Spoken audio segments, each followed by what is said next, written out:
she was really my first mentor and the person that I wanted to get to know. I was following in her shoes. And you know what's interesting on it, Alistar, is that as I first started getting to know her, it was just, okay, that's Helen Bersted. But the longer you're here, the more you realize, wow, this woman is really a pioneer. Mm-hmm.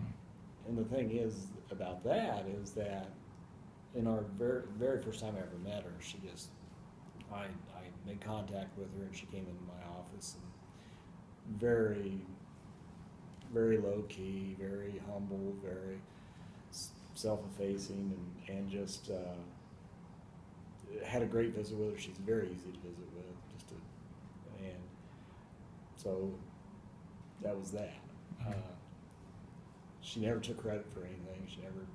She never ballyhooed her accomplishments or anything like that. She actually talked more about the people who had surrounded her during that time and who those people were. So when she left, nice lady, and yeah, she'd be a good person to call on the future about this if this issue pops up or that issue pops up.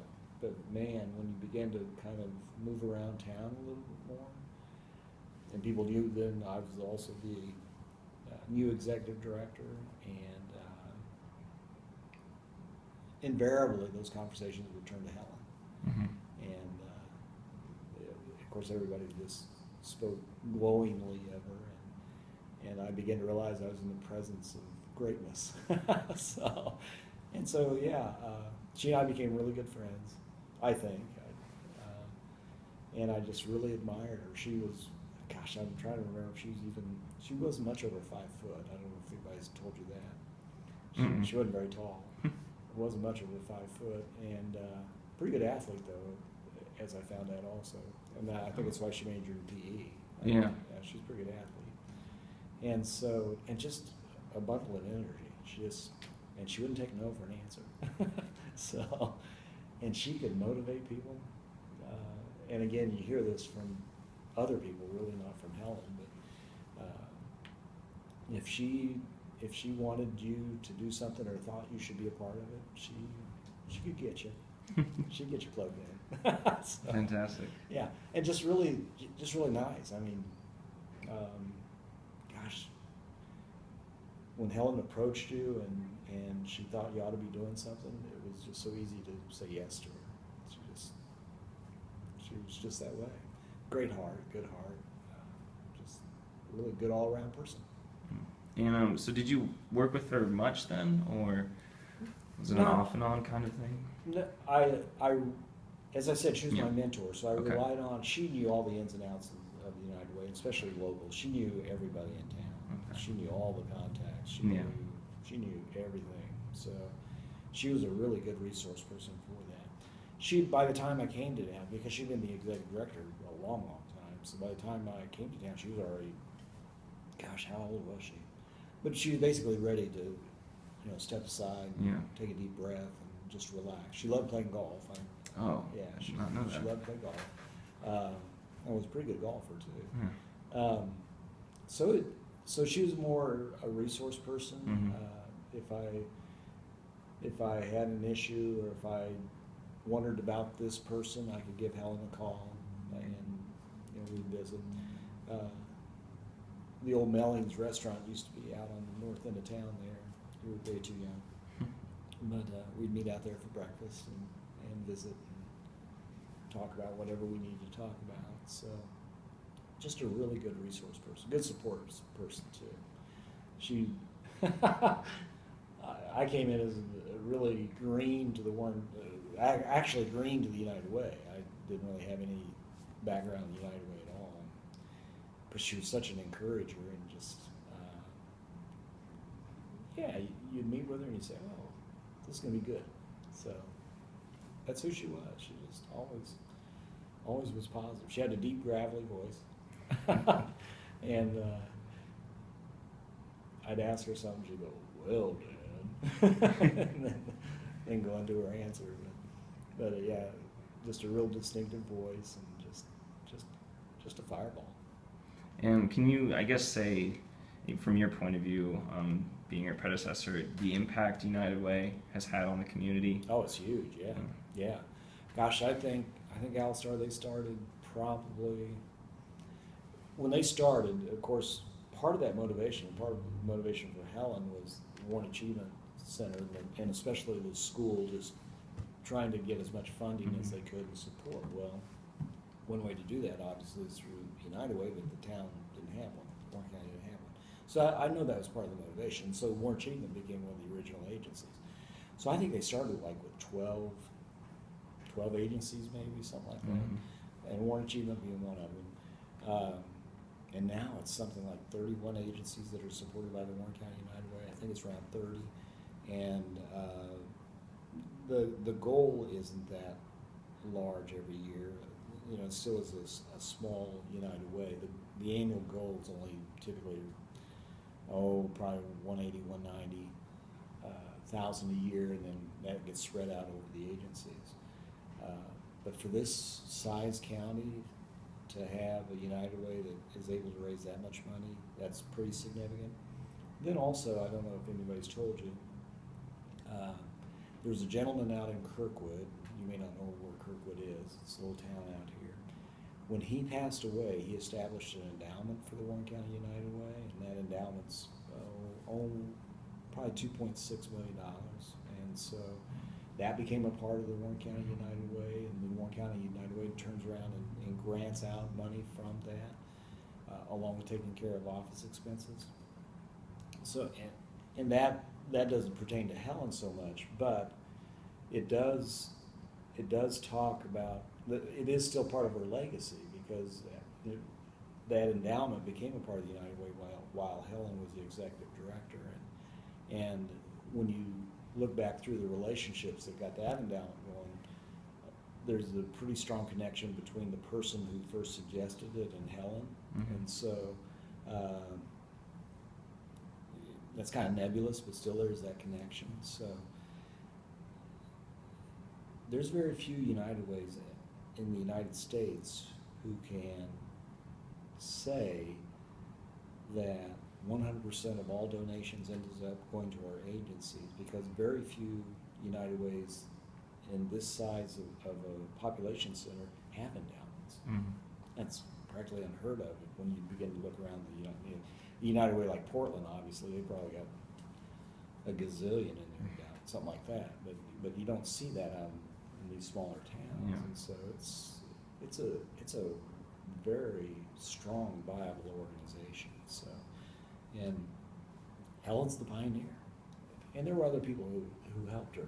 But if you ask anybody who the face of the United Way was in the 70s, 80s, it was Helen Bersted, and she was the driving force. And going off that, we've done some research on United Way, but we're just wondering if you know the history of her first beginning it, the reasons behind it. I don't know if you talked to her about that. Kind of the reasons that got her involved and wanting to do it, and then just any stories that relate to her building it up. Well, I think really that when you visit with Helen, and of course she always points to other people. So she just always does. And so when you talk to Helen about that, she had a strong motivation, obviously, for Warren Achievement School. She had, because her daughter. Well, she actually also put other people around her, and I think Mary Fleming, I think Mary's still alive. I know Mary's still alive. Mary Fleming was one of Helen's big partners and buddies, and so those two together, and then Mary was married to a guy named Dave. Dave worked at the college for years and years and years, and so she began to surround herself, she and Mary did, I think, with other people, and got them involved. That just flowed over to the United Way, and so that core group said, well, why don't we start a United Way?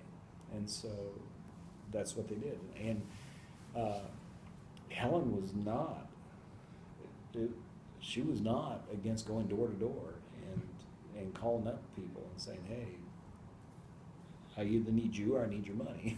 One or the other. She had a boldness about her that she would just step out and do it. If she saw it, I remember one of her comments to me was, and I think it carried through her life, when you see a need, you fill it. And I think that was one of the mottos of her life. If you see a need and you can do something about it, do it. And that's how she lived her life. So it doesn't surprise me then when you look at what she was involved in, that those things worked, and those things became successes because she wasn't going to allow it to be any other way. So it's fantastic. And do you have anything else to add regarding the subject? I'm sure you can go on. Well, she was just a great lady. Late in life, we had become great friends, and it was. She was always sharp. Sharper than all get out. But later in life, she began to lose her ability to reason and think through things, and she started coming into my office here, and just wanted help keeping all her finances straight and all that, and she'd given up golf by then. And you think about that, and you think about her past life, and you say, oh, well, that's kind of sad, and it is to a point. But the other part of that is that she'd given so much. Mm-hmm. She had such a huge legacy that end part. She wants, I was doing that stuff for her, and so every time she'd come in monthly and bring her checkbook in, and she'd want to pay me. And I'd say, no, you're not going to pay me. And she said, well, I need to pay you. And I said, no, I think actually you've paid enough for what you've done for Warren County. And she didn't agree, but she let that be that.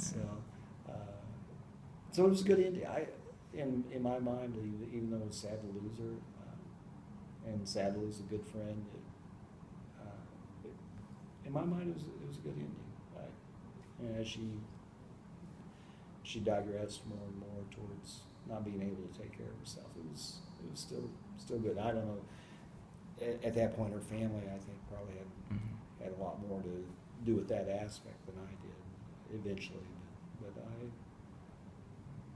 I still appreciated that, I guess. I still appreciated her coming in and letting me help her as a small token of appreciation for all that she did for this county and this community. So, good lady. Yeah, no, we've been learning, and it's everyone that talks about her is just. Yeah. Are you guys going to talk to Vicki McNamara? Yeah. Does that name come up? Yeah. Well, Vicki, she used to work for Monmouth. We emailed her. We're in contact. It's just we're going to do a phone interview, hopefully. Oh, okay. Yeah. She's somebody who would know her. But did Mary Fleming's name come up? And I don't know what kind of health Mary's in. Okay. But Mary was Helen's best friend, as far as I know.